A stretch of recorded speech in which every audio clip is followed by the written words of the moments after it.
मेरा नाम अर्जुन गेर्ज है और मैं अंतर्राष्ट्रीय हिंदू महासंघ का प्रदेश का उपाध्यक्ष हूँ।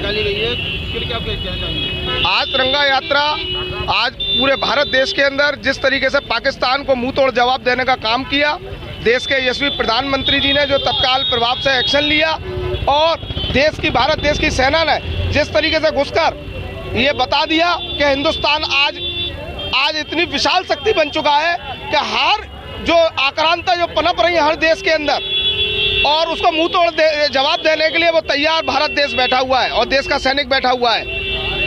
और आज इसी उपलक्ष्य में आज तिरंगा यात्रा सागन चौराहे से सागन पूरे बाजार को लेते हुए है ना चौराहे तक गई है, चौराहे के बाद मंडी तक गई, मंडी के बाद सीओडी तिराहे पर खत्म हुई है तिरंगा यात्रा। वीर जवानों सैनिकों के लिए क्या कुछ कहना चाहिए? वीर जवान जो देश के अंदर हमारे इस ऑपरेशन सिंदूर में जो एक्सपायर हो गए, जो देश के लिए कुर्बान हो गए, उन देशभक्तों को हमारा नमन है। भारत देश का एक एक व्यक्ति उनको प्यार करता है, चाहता है, जो भारत देश के लिए अपनी जान को कुर्बान करते हैं। ऐसे वीर सैनिकों को हमारा नमन व वंदन।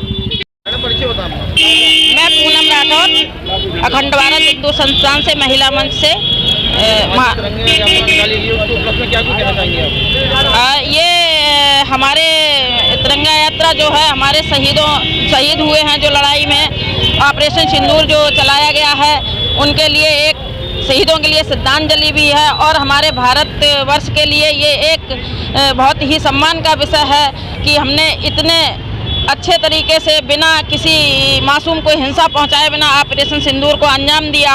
पाकिस्तान तो इतना कमीना है कि वो हमारे मासूम यात्रियों को भी उन्होंने नहीं बख्शा और हमारे प्रधानमंत्री की सहानुभूति देखिए कि उन्होंने किसी को नुकसान पहुंचाए बिना ऑपरेशन सिंदूर किया और अपने मासूम जो लोग वहाँ पे यात्री मारे गए उनका बदला लिया।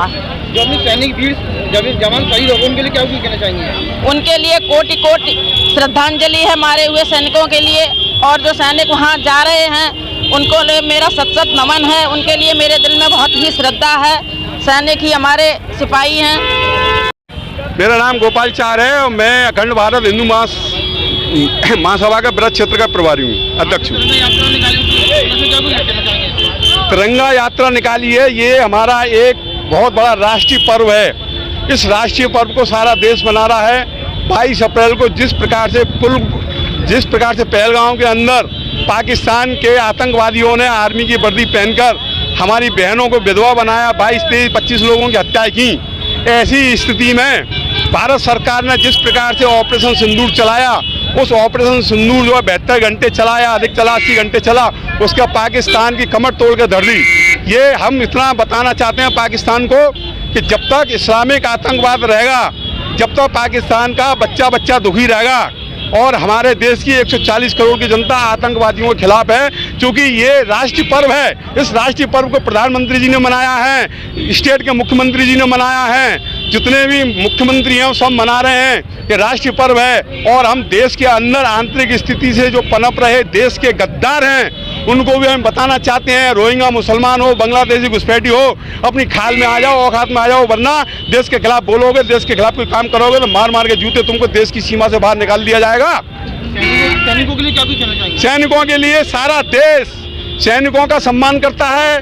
मैं अपने देश के सैनिकों से कहना चाहता हूं, अपने देश के भाइयों से, कि जिन लोगों का रिजर्वेशन है, आपातकाल में आर्मी के जवानों को अधिकारियों को छुट्टी मिलती है, वो बेचारे बिस्तर पे गैलरी में बैठ के जाते हैं, हम लोगों को उनके लिए अपनी सीट छोड़नी चाहिए। ये हमारा उनके लिए प्रेम होगा, उनके लिए आदर होगा। इस बात को हम सभी देशवासी समझ लें। अगर हमारा सैनिक ट्रेन में यात्रा करता है, उसका किसी प्रकार की कोई व्यवस्था रिजर्वेशन की नहीं है, तो हम लोगों को उनको बैठने की स्थान दिया जाना चाहिए, क्योंकि वो देश की सीमा पर लड़ने जा रहे हैं। हम जैसे लोगों की जान बचाने जा रहे हैं, इसलिए हमारा फर्ज बनता है।